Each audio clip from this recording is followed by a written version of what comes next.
We continue now at the top of Daf Lamed Gimel Amud Aleph from Meseches Bava Kamma. This is Bava Kamma Daf 33a. On the previous summit, the Gemara was discussing a case where an apprentice of a welder is asked to leave the store, and then he does not leave the store, and he's hit by the sparks from the welder, and he's killed. And it said that the welder is potter, and the question is, why was the welder potter? And the Gemara explained the reason why the welder is potter is because he had thought that the apprentice had left the store. He didn't realize he was still there. And so the Gemara asked, well, why is that specific to an apprentice? That should be true of anybody. If he asked anyone to leave the store, he thought the person had left the store. He should not be held responsible. And the Gemara now explains, Acher lesle emsa derabe. When it comes to somebody else, so he's not afraid of the master, of the welder. But hi, isle emsa derabe. But this apprentice over here, he's afraid of his master, of his teacher, and therefore it can be assumed that he left the store if he was asked to. And the fact is that the master is therefore not held responsible, again, for this killing by mistake. He doesn't have to go to Golus. Rashi explains, Acher lesle emsa denafech oleh. A different person wouldn't be afraid of the welder. So the welder has to consider the fact that maybe the person didn't leave. That's why he goes to Golus if he killed him by mistake. But again, if he killed the apprentice, he doesn't have to assume the apprentice is still there. It's assumed the apprentice will listen to him, and therefore he does not go to Golus.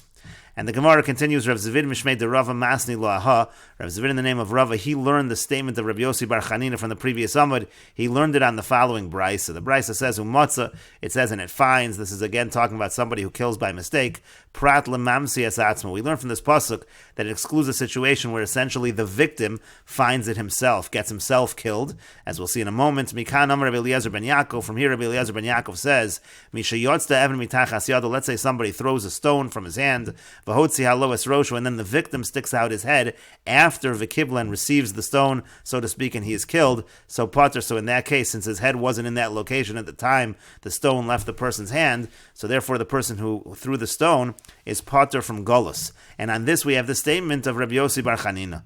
Amar Rabbi Yossi Bar Chanina says, Potter mi Golus, he is Potter from Golus. However, v'chayev barba devarim, but let's say there's damage that occurs, so in that situation he will be chayev to pay the 4 payments that are paid by damage.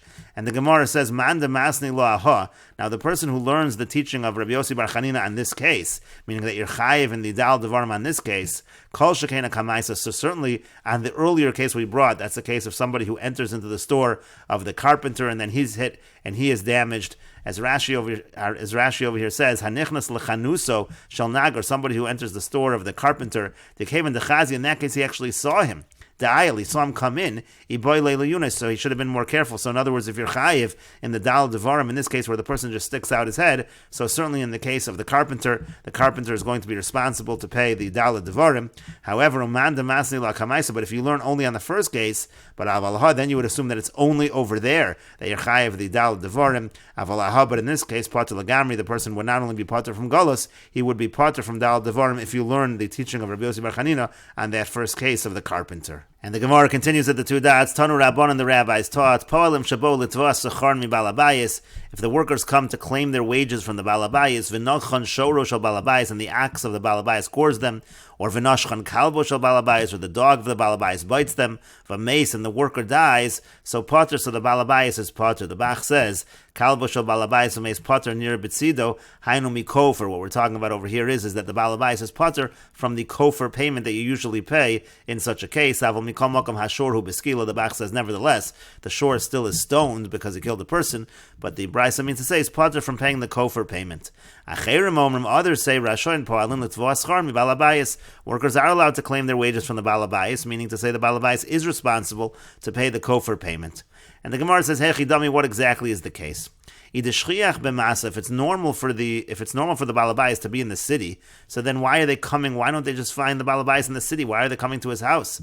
My time of the acherim. What's the reason of the acherim that the acherim say that the po'alim are allowed to come to the property of the balabais? They shouldn't be allowed to, and therefore the balabais should not be held responsible. And if the place to find them is in the house, so my time of the Tanna Kamma. What's the reason of the Tanna Kamma that the balabais is potter? He shouldn't be potter. They are in their rights to go to the house of the balabais to get their wages. And the Gemara says, Lo no tzricha, the machlokas over here is necessary in the following case. Begaver de shchiach velo shchiach v'kari abava v'yamar lohu in. It's a person who's sometimes there, sometimes he's not there, and they come to the door and he says yes. Mar savar in ol tamashma. One says that when he says the word yes, what does that mean? It means yes, you can come inside, you're allowed to come. But the other one says it means in kumaduchtach mashma. What it means is no. It means yes, stay in your place, don't come inside. And so therefore that's exactly the machlokes according to the Tana Kamma. The reason why the Baal Habayis is potter is because the assumption is he's telling them stay where you are, don't come in. And according to the Acherim, the assumption is he's saying come inside, and therefore the Baal Habayis is responsible according to the Acherim. And the Gemara says, Tanya Kamma Daf in kumaduchtach mashma. We have a brisa that supports the one that says that the yes means you have to stay in your place. The Tanya, as we learned in a brisa, Pol shenichnas litvoas sacharo mi Baal Habayis. If a worker comes to claim his wages from the Baal Habayis, v'nachol shoro shel Baal Habayis, and the axe of the Baal Habayis gores him on neshachol kalbo, or his dog bites him, potter, he's going to be potter. Afal pi shenichnas b'rashus, even though he enters with permission. And the Gemara says, "Am I potter? Why is he potter?" Elalav the kari above it. What must be? This is exactly the case. The person is by the door. V'yamarle, he says in. He says to him the word yes. Ushmamina. We see from this in kumaduchtach mashma. What yes means? It means stay in your place. Therefore, if he enters, it's really considered to be without permission, and that's why the Baal Habayis is potter. And the Gemara continues with the Mishnah: Shnei shavorin tamin shechavlu zeh.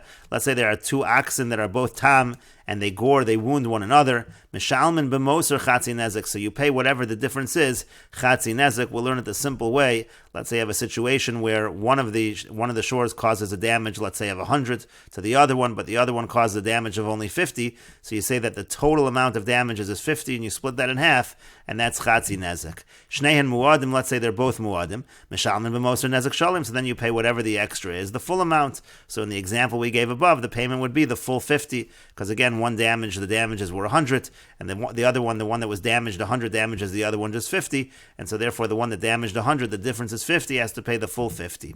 Echad tam v'echad muad. Now let's say one of the animals is a tam and one of the animals is a muad. So the Mishnah goes through different scenarios. Muad b'tam. Let's say you have the muad that's goring the tam, mishalim b'moser nezek shalim. So let's say that's the one that's the higher amount, so you have to pay whatever the extra is, the nezek shalim. Tam b'muad. Let's say it's the tam that damaged the muad more. So then mishalim b'moser chatzi nezek. Whatever that extra amount is, you split it in half. You pay the chatzi nezek. V'chein shnei anashim shechavlu zeh b'zeh. And the same thing. Let's say you have two people that wound one another. Mishalim b'moser nezek shalim. Whatever the amount is of the difference, you pay that nezek shalim, the full amount. Adam b'muad umuad b'adam. Let's say it's a person that's damaging a shor muad, or a shor muad that's damaging a person. Again, whatever the amount is, mishalim b'moser, whatever the difference is, the higher damage, you pay that amount. Nezek shalim, you pay the full amount. Adam b'tam b'adam. Let's say it's a man with a shor that's a tam and a shor tam with a person. Adam b'tam, so if the person damaged the tam more than the tam damaged the person, mishalim b'moser nezek shalim, he has to pay whatever that difference is, the full amount. Tam b'adam, if it's a tam that damaged the person more, mishalim b'moser, chatzi nezek, he pays that extra amount, that difference, chatzi nezek, he pays half of it.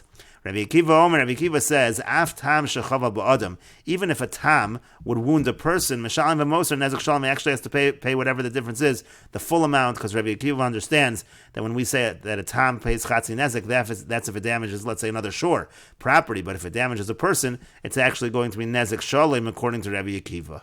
And the Gemara says, Tanu Rabban, and the rabbis taught, Kamishpat hazeh yasalo. It says in the same law that you apply in this case, that's talking about a shore that gores a person.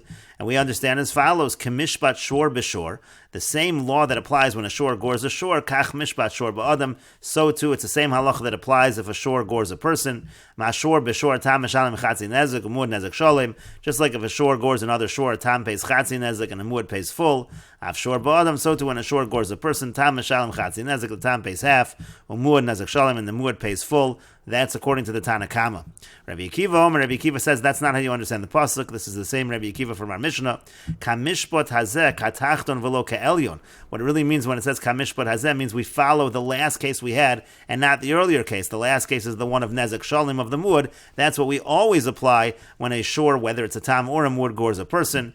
Now yachol mishalim minhu aliyah. Now says Rabbi Akiva, I might think that we even say a tam has to pay minhu aliyah and not migufo. Again, generally when a tam gores another shor, so it just pays migufo from the body of the tam itself. You're not going to pay more than the value of the tam. Whereas again, when it's a mud, you pay minhu aliyah. The person has to pay the full amount from the best of his property. Now I might say that if a tam gores a person, that he has to pay minhu aliyah. Talmud Lomar Yeyasa Lo, the pasuk says Yeyasa Lo, and we learn from that pasuk Migufo Mashali, meaning from the animal itself, you take the payment. V'enu Mashali Minhu Aliyah, you're not going to pay Minhu Aliyah, even though according to Rabbi Akiva, the Tam pays full in this case, does not pay Minhu Aliyah. V'Rabbanon Zeh Lamali, now what do the Rabbanon, what do they do with the word Zeh? Because again, according to Rabbi Akiva, he's understanding Kamishpat Hazel like this law, meaning Ketachton V'lo Ke'elyon, we apply the rules of Muad and not Tam.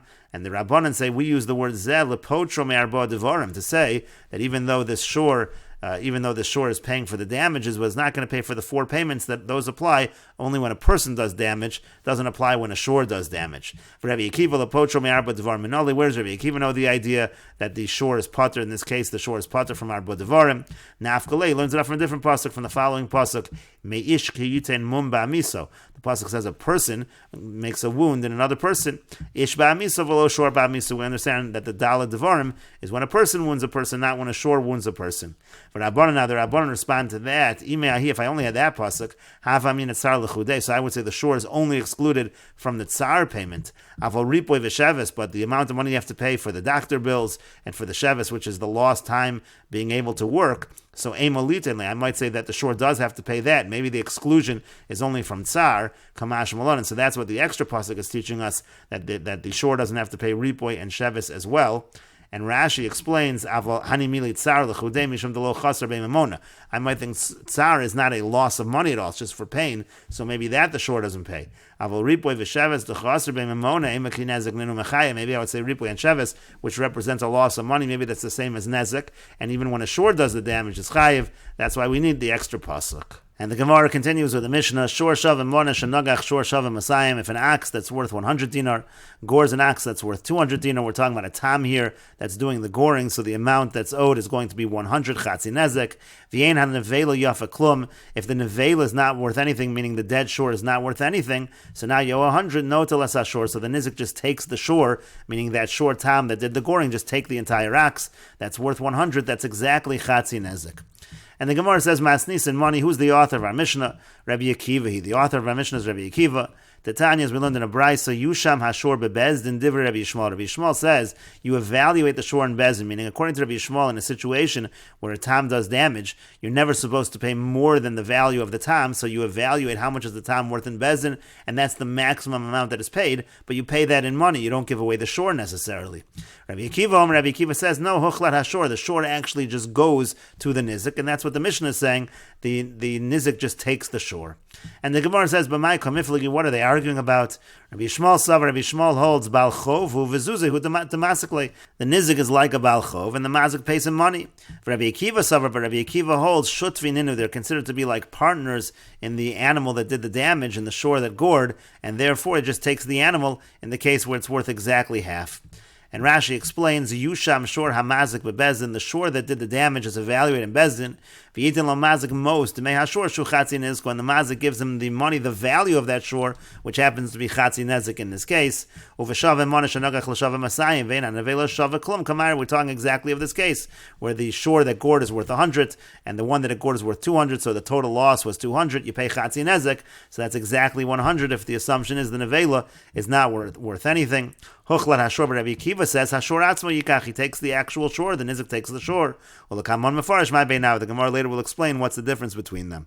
And Rashi continues, Shut v'ninu, according to Rabbi Akiva, they're like partners in the ox that gored, meaning Bahu shor d'mishtoi beikra, they're partners in the ox that the pasuk is talking about. Shavinu rachmana shutvan, the Torah says that they're like partners in that ox.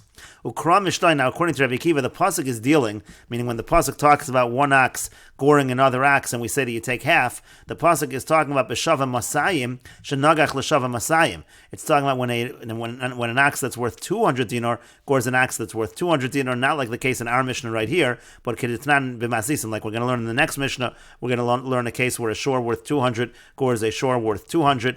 Zeu shor hamar b'Torah. According to Rabbi Akiva, that's the case of the shore in the Torah. Hilka chacha the mazik eno shav elamana. So therefore, in this case, they're not going to be partners because the mazik, the shore that damaged, is only worth 100. So no telas shore, the nizik actually takes the entire shore. Meaning, in the case in the Torah where the shore was worth 200, that gored a shore that was worth 200. So now they become like partners in that shore because the nizik only takes 100. He takes half of the shore. In our case, he's going to take the entire shore. And the Gemara continues, V'kamiflagi b'hai kroa, and Rabbi Yishmael and Rabbi Akiva are arguing in the interpretation of the following pasuk. The pasuk says, Umachru es ashor achai v'chatzu es kaspo, they sell the shore that's alive, and they divide it in half. Rabbi Yishmael savar levei dino kamazir achmon. Rabbi Yishmael holds this is a warning to the Bezdin, meaning the Bezdin is evaluating the amount that that shore is worth, and then you pay in money. For Rabbi Akiva savar, but Rabbi Akiva holds l'nizik u'mazik mazir l'rachmona, that it's actually the nizik and the mazik that the Torah is talking to, because they're like partners now in the shore, and so they sell the shore and they split the money. And the Gemara says, "My beinayu," what's the difference between Rabbi Yishmael and Rabbi Akiva? Hikdisho nizik ika beinayu. The difference is, let's say the nizik goes ahead and he's makdish that shore. Is he considered like an owner of the shore or not? According to Rabbi Yishmael, he's not an owner of the shore, and therefore the shore again that did the damage is not considered hektish. But according to Rabbi Akiva, he's an owner of that shore, and therefore it's considered to be hektish. And the Gemara continues, Boy minei Rava me Rav Nachman. Rava asked Rav Nachman the following question: Machro mazik l'Rabbi Yishmael mahu. Let's say the mazik sells the shore. So according to Rabbi Yishmael, where we say the nizik doesn't really own the shore, so what's the halacha according to Rabbi Yishmael if the mazik sells it? Kevan damar Rabbi Yishmael ba'al chofu v'zuzehu the masik le'machar. On the one hand, you could say, since Rabbi Yishmael says that the nizik is just like a ba'al chov, he's just collecting a debt, and the person just owes him money, so he can sell it. It's really the mazik shore. He can sell it. It's considered sold. Odil more maybe, and we will continue with this discussion in the next video on Daf Lamed Gimel Amid Beis.